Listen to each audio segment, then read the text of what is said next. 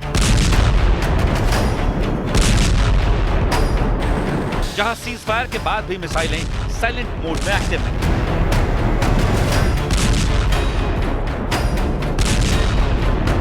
और जहां हर समझौते के पीछे अगले टकराव की आशंका छिपी होती है। तो क्या हॉर्मूज में बनने वाली हॉटलाइन तीसरे विश्व युद्ध को टालने का जरिया बनेगी, या फिर इतिहास एक बार फिर साबित करेगा कि मिडिल ईस्ट में शांति अक्सर अगले तूफान से पहले की खामोशी होती है?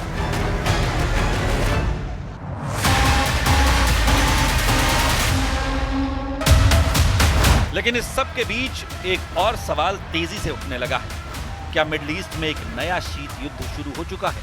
एक तरफ अमेरिका और उसके सहयोगी, दूसरी तरफ मुज्तबा खामेनी के नेतृत्व में नया ईरान, जहां सीधी लड़ाई से ज्यादा दबाव, प्रतिबंध, समुद्री रास्ते, प्रॉक्सी नेटवर्क और परमाणु क्षमता के जरिए शक्ति प्रदर्शन हो रहा है। यानी कि स्ट्रेट ऑफ हॉर्मूज 21वीं सदी का नया क्यूबा मिसाइल संकट बनता जा रहा है, जहां एक गलत अनुमान, एक गलत मिसाइल मिसफायर या समुद्र में हुई एक छोटी सी गलती पूरी दुनिया को बड़े टकराव के मुहाने पर ला सकती है। फिलहाल बंदूकें खामोश हैं, लेकिन भरोसा नहीं लौटा। मिसाइलें शांत हैं, लेकिन खतरा खत्म नहीं हुआ है। और यही वजह है कि सवाल अभी भी जिंदा है। क्या अमेरिका और ईरान के बीच हुई डील वाकई शांति का समझौता है, या फिर दूसरे राउंड से पहले का सिर्फ एक युद्ध विराम? क्योंकि मिडिल ईस्ट में इतिहास गवाह है, यहाँ जंग खत्म नहीं होती, सिर्फ अपना चेहरा बदलती है।